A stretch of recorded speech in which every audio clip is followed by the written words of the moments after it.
Hello my dear students, मैं हूं Meenakshi from VM academy classes Nashik. बच्चों, हम देख रहे हैं क्लास 11 का chapter 13 electromagnetic waves and communication system और आज उसका लेक्चर नंबर 3 जिसमें हम देखने वाले हैं बहुत ही interesting topic electromagnetic spectrum. Okay, तो बच्चों जैसे ही हम लोग यहाँ पे स्पेक्ट्रम वर्ड सुनते हैं हमें एक ही बात याद आती है, कौन सी? रेनबो, राइट ना। जैसे कि रेनबो में कितने कलर्स होते हैं आपको बताया जाता है कि रेनबो में हमें आज तक बताया गया है रेनबो में 7 कलर्स है जिनको हम बोलते हैं विबग्योर। तो ये 7 कलर्स की जो बैंड होती है उसको हम स्पेक्ट्रम कहते हैं। आज तक हमने इसी स्पेक्ट्रम के बारे में सुना है, बट आज हम लोग किसी डिफरेंट स्पेक्ट्रम की बात करने वाले हैं। एक ऐसा स्पेक्ट्रम जो असल में है लेकिन हम लोगों ने देखा नहीं है, जो इनविजिबल है। तो स्पेक्ट्रम का, वो इनविजिबल स्पेक्ट्रम का ये बहुत छोटा सा पार्ट है। इलेक्ट्रोमैग्नेटिक स्पेक्ट्रम जो है, टोटल स्पेक्ट्रम का ये छोटा सा पार्ट है विबग्योर जो हमने सुना है। तो ये जो स्पेक्ट्रम है वो आज तक हमने देखा है, लेकिन कुछ ऐसे भी यहाँ पे वेव्स है जो हमें दिखाई नहीं देती। आज हम उसी की बात करने वाले हैं। तो स्पेक्ट्रम एक बहुत बड़ी बैंड है जिनका सोर्स एक ही है, लेकिन उनकी वेवलेंथ अलग अलग होने की वजह से उनका डिस्ट्रीब्यूशन अलग अलग हुआ है। उनकी फ्रीक्वेंसी अलग अलग होने की वजह से उनका डिस्ट्रीब्यूशन अलग अलग हुआ है। तो वेवलेंथ एंड फ्रीक्वेंसी क्या होती है उसके पहले हम उसकी बात कर लेते हैं। ये पूरा थ्योरेटिकल टॉपिक है। एक्स रेज, अल्ट्रावायलेट रेज, सभी इनकी प्रॉपर्टीज, उनके एप्लीकेशन, यूजेस, ये सभी हम लोग उसमें डिस्कस करेंगे। ठीक है। सो इलेक्ट्रोमैग्नेटिक स्पेक्ट्रम में सबसे पहले वेवलेंथ एंड फ्रीक्वेंसी का हम लोग यूज करने वाले हैं। तो वेवलेंथ क्या होती है, फ्रीक्वेंसी क्या होती है, उनकी हम बात करते हैं। वेवलेंथ एंड फ्रीक्वेंसी ऑलरेडी हम लोगों ने इसके बारे में बहुत बार बात की है, बट एक बार मैं आपको बता दूं। वेव ऑब्वियसली ये इलेक्ट्रोमैग्नेटिक वेव है, मतलब ये सिनोसॉइडल वेव है, तो हम सिनोसॉइडल वेव ड्रॉ करेंगे यहाँ पे। वेवलेंथ मतलब क्या होती है कि किसी भी कंसेक्यूटिव पार्टिकल्स की वाइब्रेशन, सेम पोजीशन के जो पार्टिकल्स है उनके अंदर का जो डिस्प्लेसमेंट होता है, that is denoted by lambda, उसी को हम लोग बोलते हैं वेवलेंथ।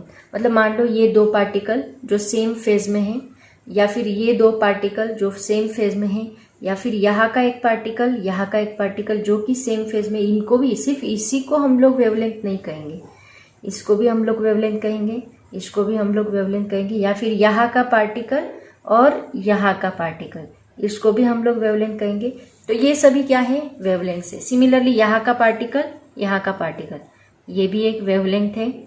देन यहाँ का पार्टिकल, यहाँ का पार्टिकल, ये भी एक वेवलेंथ है। ये सभी क्या है? वेवलेंथ से। That means the distance between two particle which are in the same state of vibration, it is called as wavelength. And then frequency क्या होती है? फ्रीक्वेंसी मतलब number of waves passing in 1 second. मान लो यहाँ पे number of waves passing in 1 second 3 है। कितनी वेव्स पास हो रही है? 1 2 3। तो फ्रीक्वेंसी कितनी रहेगी यहाँ पे? 3 हर्ट्ज, ऐसे हम लोग बोलेंगे। ये टाइम कितना है? 1 सेकेंड का। मान लो यहाँ पे number of passing in 1 second इतनी है, 1 2 3 4 5 6 वेव्स है। इसका मतलब यहाँ पे 6 हर्ट्ज ये फ्रीक्वेंसी आएगी। तो यहाँ पे देखो, अगर आप ऑब्जर्व करोगे तो वेवलेंथ बड़ी है, यहाँ पे वेवलेंथ बड़ी है, यहाँ पे देखो वेवलेंथ ज्यादा है, राइट ना।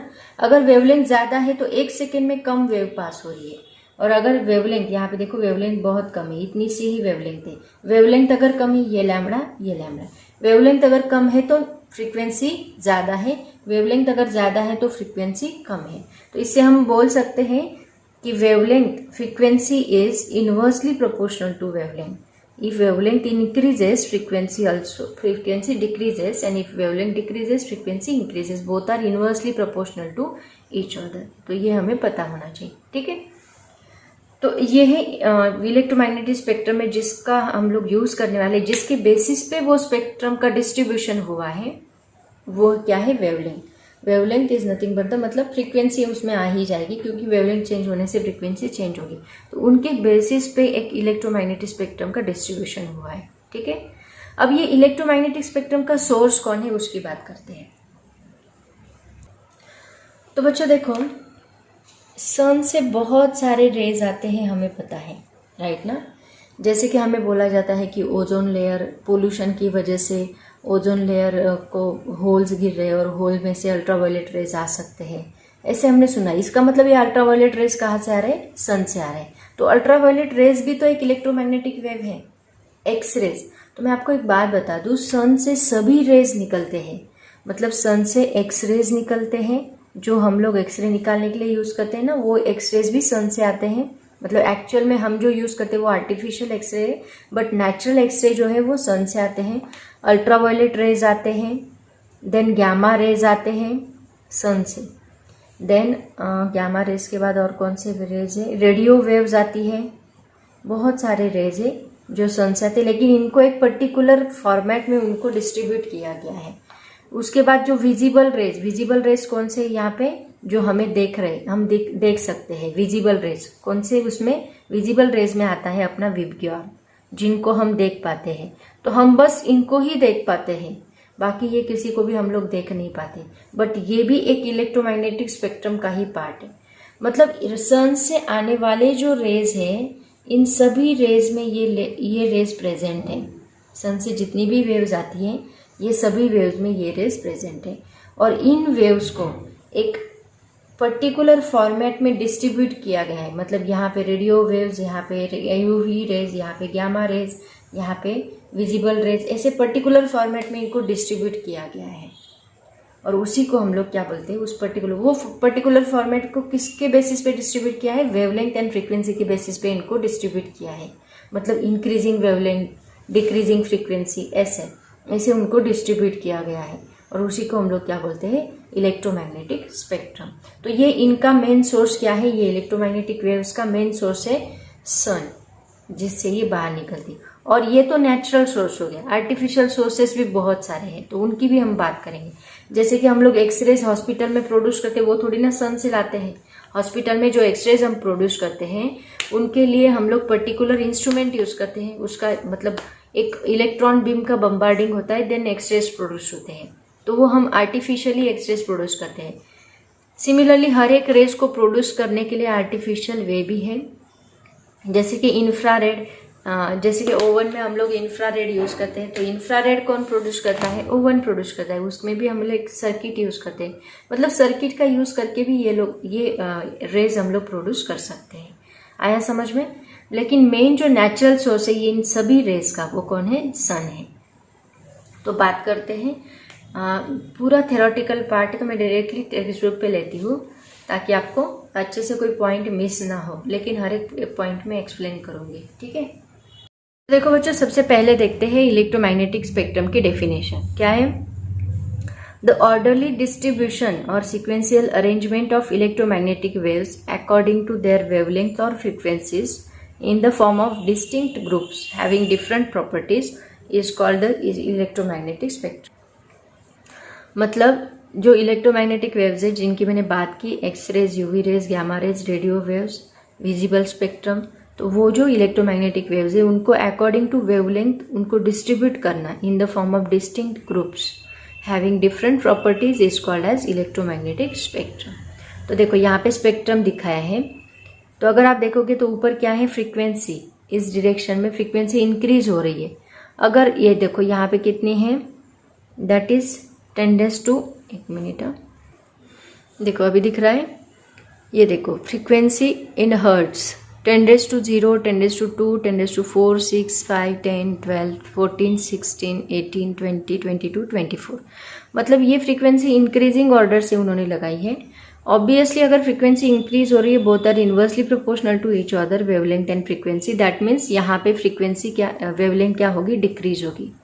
तो इस डायरेक्शन में फ्रीक्वेंसी इंक्रीज हो रही है, बट यहाँ पे वेवलेंथ डिक्रीज हो रही है। देखो यहाँ पहले 8 है, देन 6 है, 4 है, 2 है, 0, -2, -4, -6, यहाँ पे डिक्रीज हो रही है फ्रीक्वेंसी, सॉरी वेवलेंथ, और फ्रीक्वेंसी इंक्रीज हो रही है। तो सबसे पहले सबसे कम फ्रीक्वेंसी, सबसे लेस फ्रीक्वेंसी वाली वेव्स कौन सी होती है? लॉन्ग रेडियो वेव्स होती है, जो कि हम लोग रेडियो सिग्नल्स के लिए यूज करते हैं। वो लॉन्ग रेडियो वेव्स जो है उनकी फ्रीक्वेंसी सबसे कम होती है। वो कौन सी रेंज में आती है? नियरली 10⁵ टू 10�0 की रेंज में आती है लॉन्ग रेडियो वेव्स, और उनकी वेवलेंथ कितनी है? 10⁸। वेवलेंथ सबसे ज़्यादा है, लेकिन बड़ी बड़ी वेव्स होती है उनकी वेवलेंथ सबसे ज़्यादा होती है, लेकिन फ्रीक्वेंसी सबसे कम होती है। ज़्यादा स्ट्रॉन्ग वेव्स नहीं होती, इनकी प्रॉपर्टीज़ हम लोग देखेंगे, बस अभी इनका प्लेस देख लो कहाँ पे है। उसके बाद AM वेव्स है, उस जो 10⁻⁶ में आती है। देन 10⁸ में FM waves, frequency modulation, amplitude modulation. Actually ये सभी रेडियो वेव्स ही हैं, इनको हम देखेंगे आगे जाके। आपको मॉड्यूलेशन का टॉपिक है, उसमें हम इनको स्टडी करेंगे, frequency modulation and amplitude modulation. इनको मॉड्यूलेट किया जाता है क्योंकि इनकी फ्रीक्वेंसी कम होती है, उसकी वजह से स्ट्रॉन्ग करने के लिए उनको मॉड्यूलेशन किया जाता है। मॉड्यूलेशन क्या, इनकी हम बात करेंगे इसी चैप्टर में। तो ये लॉन्ग रेडियो वेव्स के ही पार्ट में आती है। तो लॉन्ग रेडियो वेव्स ये है, एक्चुअली यहाँ से 10⁸ से लेके ये सभी लॉन्ग रेडियो वेव्स है, बट उनको डिस्ट्रीब्यूट किया है। ये एम्पलीट्यूड मॉड्यूलेटेड वेव होती है, फ्रीक्वेंसी मॉड्यूलेटेड वेव, ऐसे अलग अलग पार्ट में उनको डिस्ट्रीब्यूट किया है। उसके बाद आती है माइक्रोवेव। तो माइक्रोवेव में हम लोग ये वेव यूज़ करते हैं, यस ऑब्वियसली यूज़ करते हैं। तो ये माइक्रोवेव 10⁻11 टू 10⁸ के बीच में आती है ये। इनकी मैं वैल्यूज़ भी आपको बताऊंगी, इसका सेपरेट टेबल भी है। उसके बाद आती है इंफ्रारेड, उसके बाद अल्ट्रा। हाँ, अब देखो यहाँ पे ये छोटा सा पोर्शन दिख रहा है आपको, ये छोटा सा पोर्शन किसका है, विजिबल स्पेक्ट्रम का है। ये देखो यहाँ पे दिखा है विजिबल स्पेक्ट्रम, ये रहा आपका विबग्योर। तो यहाँ पे violet colour, blue colour, green, yellow, orange, red, तो ये कलर्स यहाँ पे दिखाए हैं, ठीक है। इनके ही बीच में यहाँ इंडिगो आता है कहीं तो भी। तो ये रहा अपना स्पेक्ट्रम, जिसको हम देख सकते हैं अपने नेकेड आई से। वो बस इतना सा पोर्शन है इस इलेक्ट्रोमैग्नेटिक स्पेक्ट्रम का, बाकी हमें कोई भी वेव नहीं दिखाई देती हमारी आंखों की फ्रीक्वेंसी को, बस यही वेव मैच होती है, इसलिए हम इसको देख पाते हैं। जो कलर से उतने ही हम लोग देख पाते हैं विबग्योर, ठीक है। उसके बाद आती है, इसके पहले इंफ्रारेड आती है, फ्रीक्वेंसी इसकी कम है as compare to visible spectrum, but visible spectrum से ज़्यादा फ्रीक्वेंसी किसकी है, यूवी रेज की, ठीक है। उससे भी ज़्यादा बहुत स्ट्रांग होते हैं एक्सरेज, और एक्सरेज से भी ज़्यादा इतने स्ट्रांग कि ह्यूमन बॉडी में भी पेनेट्रेट होते हैं, मतलब सोचो कितने स्ट्रांग हो गए एक्सरेज। और उससे भी ज़्यादा ग्यामा रेज। ग्यामा रेज का यूज़ किसके लिए होते हैं, जैसे कि कैंसर सेल्स वगैरह किल करने के लिए ग्यामा रेज का यूज होता है, मतलब बहुत स्ट्रांग रेज होते हैं। ओके, तो ये है अपना इलेक्ट्रोमैग्नेटिक स्पेक्ट्रम, जिसमें देखो 1 2, ये FM एंड AM रेडियो में ही आएंगे, 1 2 3 4 5 6 7, टोटल 7 रेज का उन्होंने डिस्ट्रीब्यूशन दिया है, ठीक है। तो कभी कभी आपको ये पूछा जा सकता है, तो क्या करो 10⁻² से लेके 24 तक इक्वल डिस्टेंस में ये वेव्स ड्रॉ कर लो। एंड नीचे कहाँ से कहाँ है देखो, 10⁻8 से लेके 10⁻16 तक 2 का डिफरेंस है, 2 से कम करते जाओ, ये भी 2 से बढ़ाते जाओ। एंड देन यहाँ देख लो कहाँ पे है फ्रीक्वेंसी रेंज, वहाँ पे उसको ड्रॉ कर लो। और इसी के ऊपर से आप लोग टेबल भी लिख सकते हैं। देखो टेबल क्या है, तो देखो बच्चों ये टेबल दिया है, इसमें आपको वेवलेंथ की रेंज एंड फ्रीक्वेंसी की रेंज एंड ये जनरेटेड कहाँ से होती है वो भी हम लोग देख सकते हैं। एक्चुअली सन, मैंने आपको बोला सन एक नेचुरल सोर्स है, लेकिन आर्टिफिशियल सोर्सेज भी है, तो ये आर्टिफिशियल सोर्सेज यहाँ पे दिए हैं। तो सबसे पहले देखो ग्यामा रेज की वेवलेंथ रेंज का क्या होती है, सबसे कम सबसे छोटी 6 × 10⁻13 टू 1 × 10⁻10 तक, ओके। और इसकी फ्रीक्वेंसी रेंज 5 to 3 के बीच में, 10⁻20 टू 10⁻18। और ये कहाँ से प्रोड्यूस होते हैं, जो रेडियो एक्टिव सब्सटेंस होते हैं, मतलब न्यूक्लियस में से, जो भी सब्सटेंस के न्यूक्लियस में से हमें ये रेज मिलते हैं। तो रेडियो एक्टिव सब्सटेंस जैसे कि यूरेनियम है, उनसे ये वेव्स हमें मिलती है। Transition of nuclear energy level, सबसे स्ट्रॉन्ग वेव्स होती है transition of nuclear energy level, इसलिए न्यूक्लियर मतलब ये न्यूक्लियस से जनरेट होने वाली वेव्स है, रेडियो एक्टिव सब्सटेंसेस से ये जनरेट होती है। उसके बाद मतलब आर्टिफिशियल प्रोडक्शन इसका ऐसे होता है।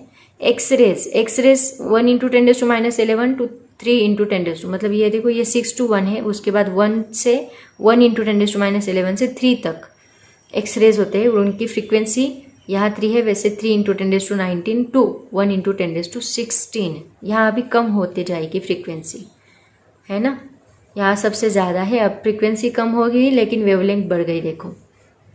तो ये कैसे प्रोड्यूस की जाती है, जो high energy electron, fast moving electron की बात की थी हमने लास्ट लेक्चर में, उसी तरह फास्ट मूविंग इलेक्ट्रॉन को सडनली कोई स्टॉप करता है, मतलब मान लो फास्ट मूविंग इलेक्ट्रॉन है, ऐसे फास्ट जा रहे हैं और उनके आगे हमने एक कॉपर की प्लेट रख दी, और वो कॉपर की प्लेट के ऊपर कोलाइड हो गए। कोलाइड होने की वजह से उनकी एनर्जी वो क्या करते, रेडिएट करते हैं in the form of electromagnetic waves.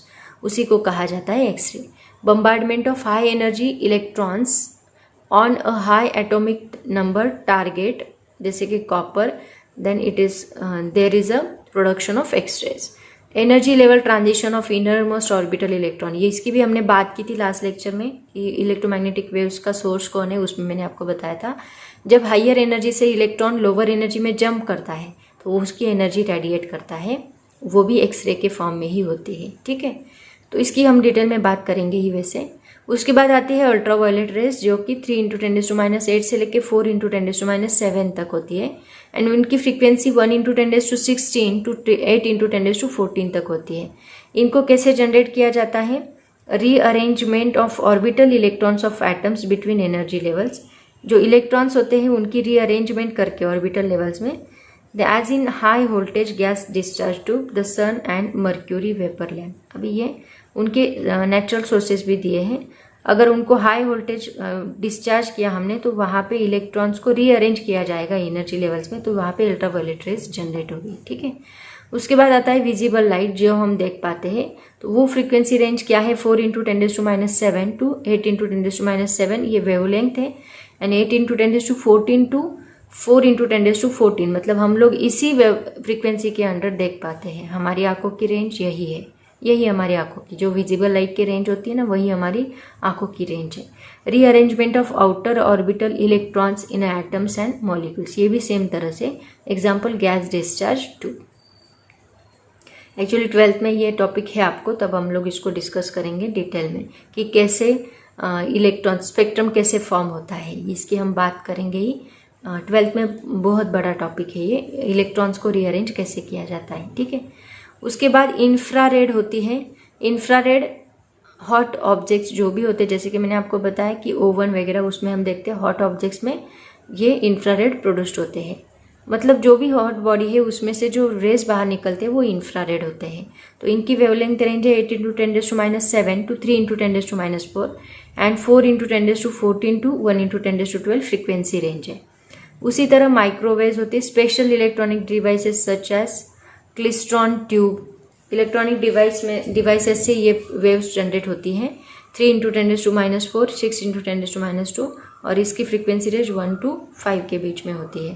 Then radio waves, ये एक्सेलरेशन ऑफ इलेक्ट्रॉन सर्किट में एक्सेलरेशन किया उसकी वजह से जनरेट होने वाली वेव्स है। रेडियो वेव 6 × 10 जो हम यूज़ करते हैं रेडियो में, वो ये 93.98.5 FM, तो वो फ्रीक्वेंसी मॉड्यूलेटेड वेव, इनकी भी हम बात करने वाले। आगे है हमें कम्युनिकेशन, उसमें हम रेडियो वेव्स की बात करेंगे। 6 × 10⁻4 to 1 × 10⁵ और 5 × 10⁻11 to 8 × 10⁻10। तो ये सभी उनकी रेंज दी है, और उनका जनरेटेड बाय कहाँ से जनरेट होती है, उनका सोर्स क्या है, ये भी यहाँ पे दिया है। ठीक है, तो ये है अपना इलेक्ट्रोमैग्नेटिक स्पेक्ट्रम। अब हम बात करते हैं हर एक रे की, उनकी प्रॉपर्टीज की, उनके यूजेस क्या क्या है उनकी बात करते हैं। ठीक है, तो बच्चों हर एक टॉपिक के ऊपर आपको क्वेश्चन पूछा है। सबसे पहले देखो रेडियो वेव्स कैसे प्रोड्यूस होती है, set their properties and uses. Already मैंने आपको बताया कि रेडियो वेव्स प्रोड्यूस कैसे होती है, acceleration of electrons in the circuit, already हमने डिस्कस किया। तो radio waves are produce by accelerated motion of charges in a conducting wire. Wire में से जब करंट फ्लो होता है वहां से जो वेव्स प्रोड्यूस होती है वो रेडियो वेव्स होती है।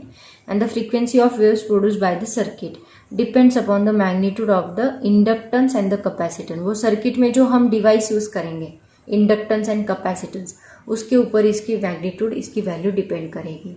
ओके, तो suitable value inductance and capacitance, आपको कितनी रेंज का चाहिए रेडियो सिग्नल, तो उसके हिसाब से उनकी वैल्यू, डिजायर्ड वैल्यू चूज करो और उसके हिसाब से वेव प्रोड्यूस करो। ठीक है, उसकी प्रॉपर्टीज देखो क्या है। इनकी वेवलेंथ बहुत ज़्यादा है, वेवलेंथ बहुत कम है, वेवलेंथ बहुत ज़्यादा है इसलिए फ्रीक्वेंसी कम है। ठीक है, लॉन्ग वेवलेंथ की होती है ना, सबसे पहले तो रेडियो वेव्स ही आती हैं, तो वेवलेंथ बहुत ज़्यादा है एंड फ्रीक्वेंसी बहुत ही कम है। They have very long wavelength ranging from few centimetres to a few hundreds of kilometres. Centimetre से लेके किलोमीटर्स तक इसकी वेवलेंथ होती है। तो नीचे रेंज भी दी है देखो। इसमें दो टाइप होते हैं, मैंने आपको ऑलरेडी बताया। AM मतलब एम्पलीट्यूड मॉड्यूलेशन, FM मतलब फ्रीक्वेंसी मॉड्यूलेशन। तो इनकी हम कम्युनिकेशन सिस्टम में बात करने वाले हैं। The frequency range of AM क्या होती है, 530 kilo hertz to 1710 kilo hertz range होती है फ्रीक्वेंसी रेंज। अभी हमने देखा स्पेक्ट्रम में जो रेंज, मतलब यहाँ पे देखो ये जो है ये इसको रेंज कहा जाता है। तो ये कहाँ से कहाँ तक है, 530 किलो हर्ट्ज से लेके 1710 किलो हर्ट्ज तक। And frequency of the wave use for TV transmission, जो टीवी सिग्नल में यूज होते हैं वो कौन सा है, 54 मेगा हर्ट्ज से लेके 890 मेगा हर्ट्ज तक। जो अलग अलग चैनल्स देखते हैं ना हम लोग, तो वो चैनल्स की ये रेंज है। मतलब यहाँ पे भी डिस्ट्रीब्यूशन है, 54 मेगा हर्ट्ज से लेके 890 मेगा हर्ट्ज तक है, लेकिन इसमें भी डिस्ट्रीब्यूटेड है। कुछ पार्ट इन्होंने कलर्स मराठी के लिए, कुछ पार्ट इन्होंने जी मराठी के लिए, कुछ पार्ट इन्होंने कार्टून के चैनल्स के लिए, ऐसे उन्होंने डिस्ट्रीब्यूट किया होगा। तो ये टीवी सिग्नल्स के लिए ये रेंज उन्होंने दी है 54 टू 890। एक्चुअली ओल्ड सिलेबस में इसको बहुत डिटेल में दिया था, बट अभी उन्होंने बहुत शॉर्ट में लिया है, ज़्यादा उसको डिटेल में नहीं लिया, बस रेंज बताई है। उसके बाद while those of for FM radio band range from, FM radio के लिए 88 मेगाहर्ट्ज टू 108 मेगाहर्ट्ज यूज़ किया जाता है, जैसे कि 93.5 हम सुनते हैं, तो ये इसी में आता है। सो 88 मेगाहर्ट्ज टू 108, जिनको रेडियो के लिए बस वो यही इसी में से कोई फ्रीक्वेंसी रेंज यूज़ करेंगे, टीवी के लिए इसी में से कोई फ्रीक्वेंसी रेंज यूज़ करेंगे। ओके, एम्पलीट्यूड मॉड्यूलेशन के लिए इसी में से कोई फ्रीक्वेंसी रेंज यूज़ करेंगे। तो ये होती है रेडियो वेव्स। उसके बाद आता है यूजेस। इसके यूजेस देखो क्या है। Radio waves are use for wireless communication purpose, जैसे कि मोबाइल के लिए हम लोग यूज़ करते हैं। They are use for radio broadcasting and transmission of TV signal, radio के लिए, टीवी सिग्नल के लिए इनका यूज़ होता है। सेलुलर फोन्स के लिए use radio waves to transmit voice communication in the ultra high frequency band, मतलब जो वॉइस हम मोबाइल में बात करते हैं तो वॉइस ट्रांसमिट किया जाता है, वॉइस कम्युनिकेट होता है, उसमें भी रेडियो वेव्स का यूज होता है। आजकल जो भी हम लोग यूज़ करते हैं वायरलेस, वो सब किस पे वर्क करता है, रेडियो वेव्स पे वर्क करता है। तो यह है रेडियो वेव्स। ओके, उसके बाद है माइक्रोवेव्स। देखो माइक्रोवेव्स का प्रोडक्शन कैसे होता है, by oscillating electric circuit containing a capacitor and inductor, मतलब ऑसिलेशंस देखिए, इलेक्ट्रिक कैपेसिटर, इंडक्टर, ये हम लोग 12th में स्टडी करेंगे ही।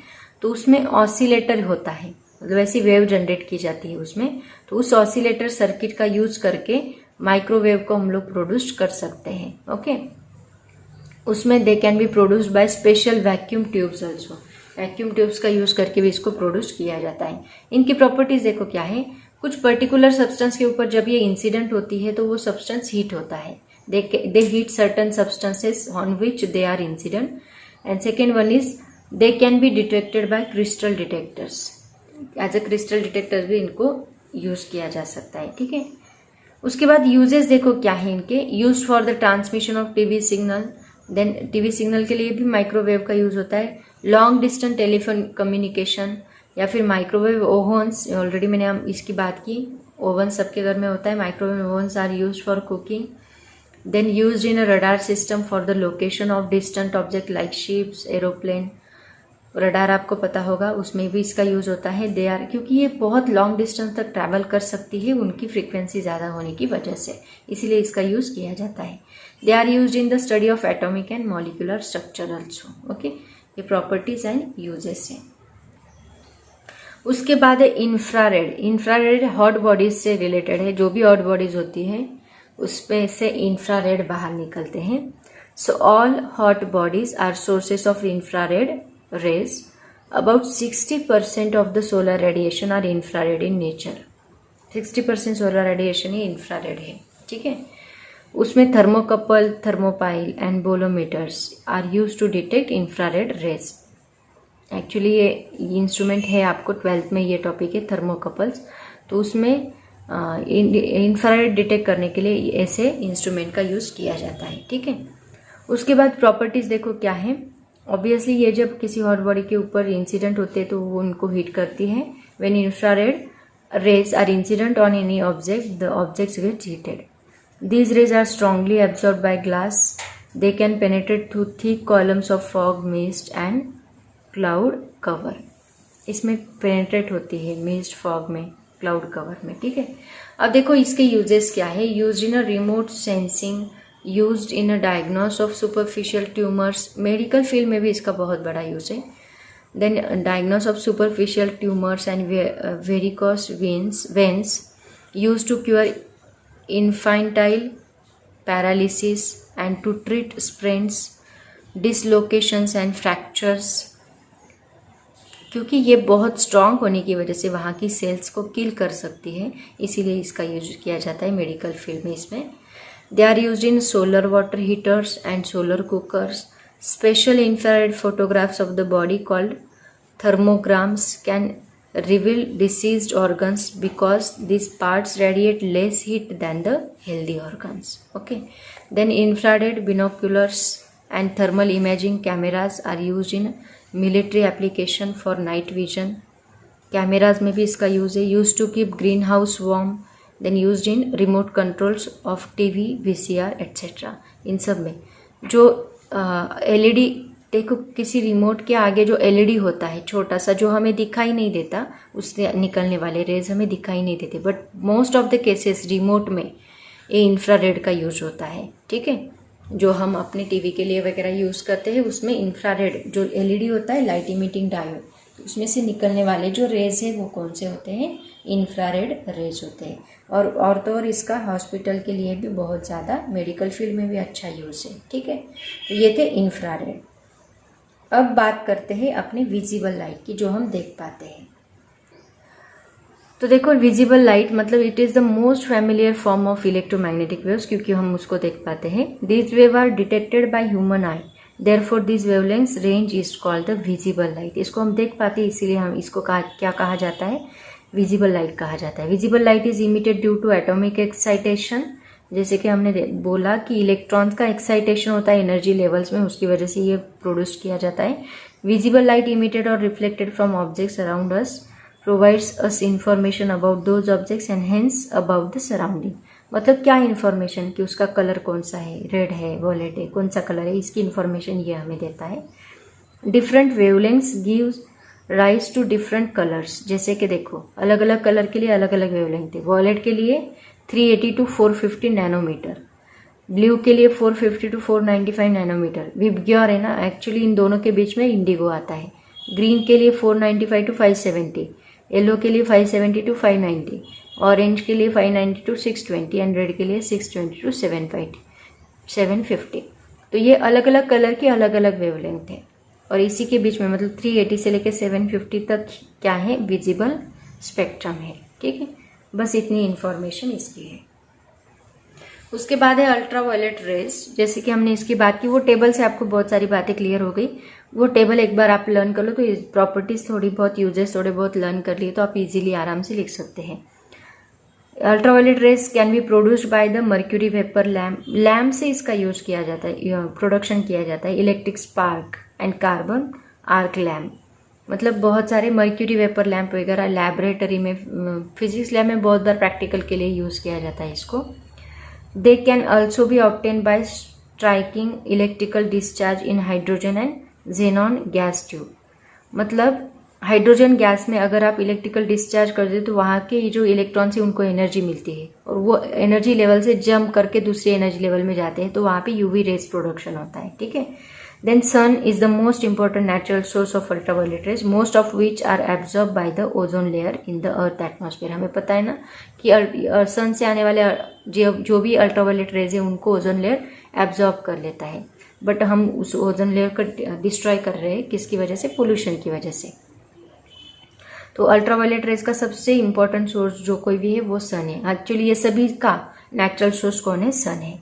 तो प्रॉपर्टीज क्या है इसकी, they produce fluorescence in a certain material such as phosphorus, they cause photoelectric effect, they can pass photoelectric effect मतलब क्या, कि लाइट एनर्जी का कन्वर्जन जो इलेक्ट्रिकल एनर्जी में किया जाता है उसको फोटोइलेक्ट्रिक इफेक्ट कहते हैं, तो उसमें भी हम लोग अल्ट्रावायलेट का यूज करते हैं।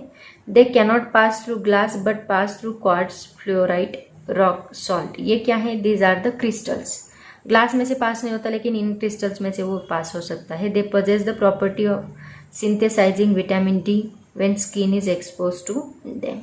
ओके, उसके बाद यूजेस देखो क्या है इसके, एक्चुअली ये बहुत हाई होता है, तो जर्म्स को, बैक्टीरिया को डिस्ट्रॉय करने के लिए हम इसको यूज़ कर सकते हैं।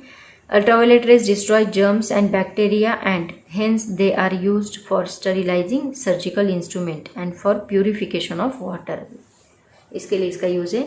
Then use in burglar alarms and security alarms में भी इसका यूज़ है, चोरों से बचने के लिए जो अलार्म बनाते हैं उसमें।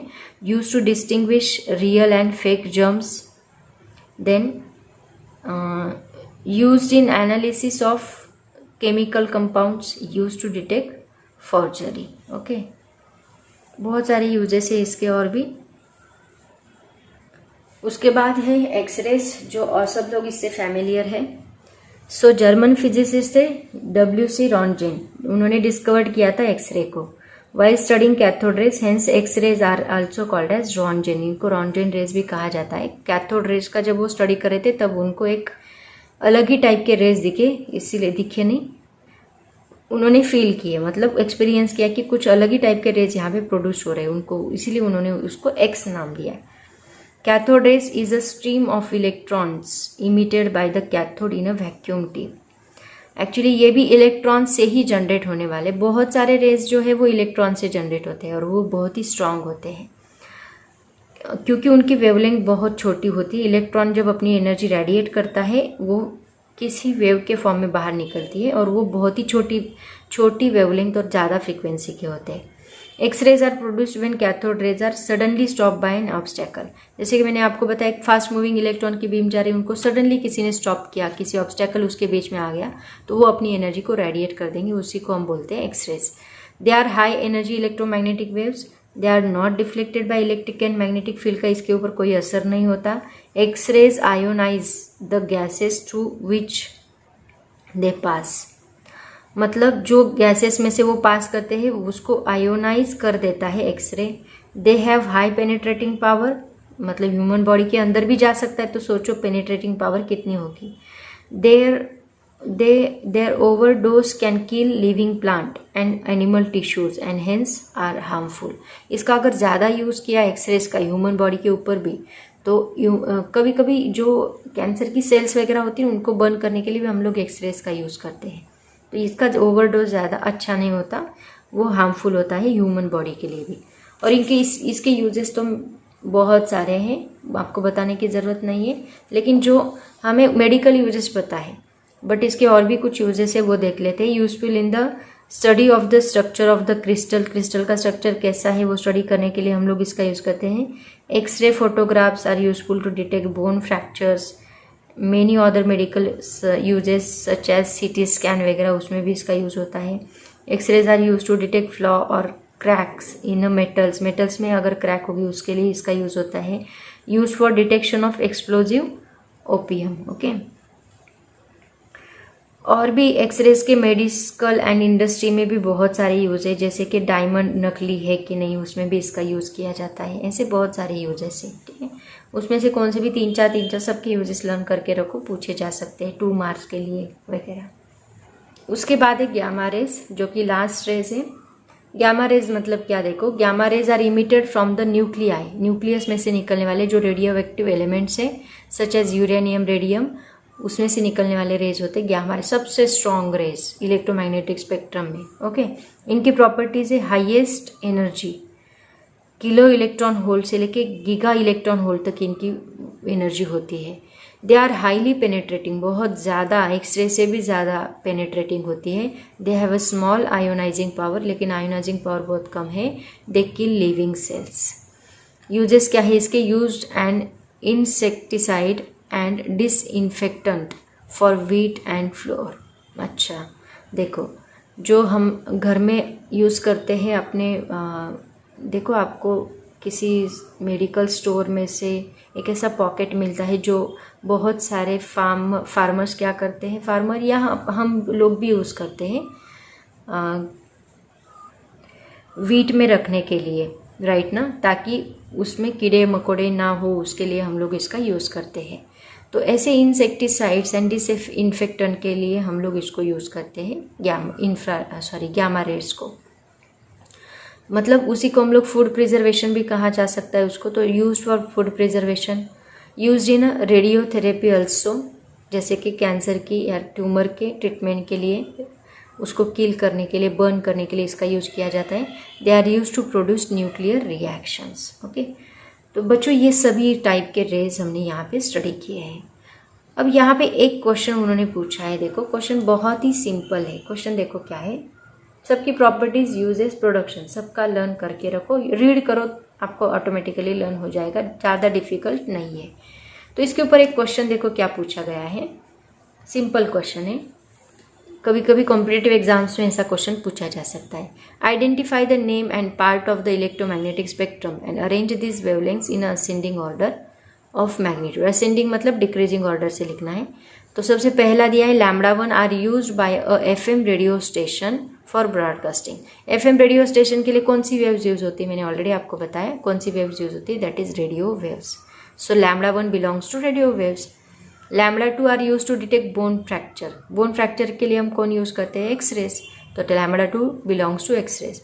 λ3 are absorb by the ozone layer. कौन ओजोन लेयर को कौन एब्जॉर्ब करता है, अल्ट्रावायलेट रेज को ओजोन लेयर एब्जॉर्ब करता है। And λ4 use to treat muscular strain, that is the infrared radiations. जैसे मसल पेन होता है ना, तो हम गर्म पानी करते हैं तो उसमें इंफ्रारेड होते हैं, हॉट बॉडीज में इंफ्रारेड होते हैं।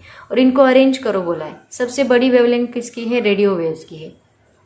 उसके बाद कौन आता है, अल्ट्रावायलेट रेज आता है। अल्ट्रावायलेट रेज के बाद इंफ्रारेड आता है और सबसे लास्ट में एक्स रेज आता है, राइट ना।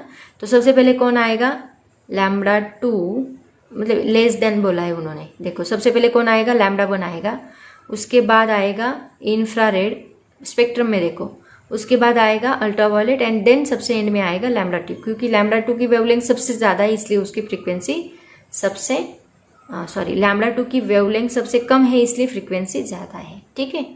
तो ऐसे हम लोग उसको असेंडिंग, उन्होंने असेंडिंग ऑर्डर से अरेंज करने के लिए बोला था, तो ये असेंडिंग ऑर्डर से हमने उसको अरेंज किया। सबसे ज़्यादा वेवलेंथ, उससे कम, उससे कम, उससे कम। आया समझ में। तो बच्चों ये था इलेक्ट्रोमैग्नेटिक स्पेक्ट्रम का पार्ट, जिसको हमने डिटेल में स्टडी किया है। होप सो आपको समझ, थोड़ा थेरोटिकल, थोड़ा बोरिंग लेक्चर था क्योंकि थेरोटिकल है, पूरा थेरोटिकल है। मुझे भी बोर होता है एक्सप्लेन करने में, ज़्यादा थेरोटिकल टॉपिक मुझे पसंद नहीं है, बट फिर भी मैंने एक्सप्लेन किया है। होप सो आपको समझ में आया होगा। आज हम यहीं पे रुकते हैं। ऑल द वेरी बेस्ट, पढ़ाई करते रहो। Thank you so much and bye bye.